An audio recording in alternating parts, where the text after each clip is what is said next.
டேஸ்டியான கத்திரிக்காய் குழம்பு ட்ரை பண்ணலாமா?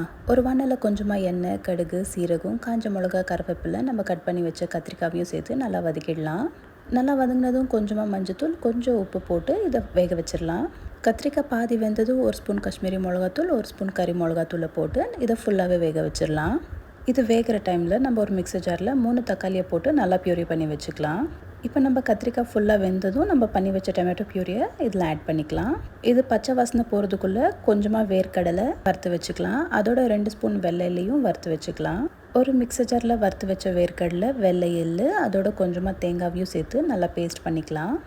இப்போ நம்ம தக்காளியோட பச்சை வாசனை போனதும் அரைச்சி வச்ச தேங்காய் பேஸ்ட்டு போட்டு கொஞ்சமாக தண்ணி, தேவைப்பட்டால் கொஞ்சமாக புளி தண்ணியை ஊற்றி இறக்கணுன்னா நம்ம கத்திரிக்காய் குழம்பு ரெடி. புரட்டாசிக்காக weekly 6 days veg recipes upload பண்ணிகிட்ருக்கேன். கண்டிப்பாக பார்த்து ட்ரை பண்ணி பாருங்கள். உங்களுக்கும் யூஸ்ஃபுல்லாக இருக்கும். இந்த கத்திரிக்காய் குழம்பு எதோட வேணாலும் நல்லாயிருக்கும். ட்ரை பண்ணி பாருங்கள்.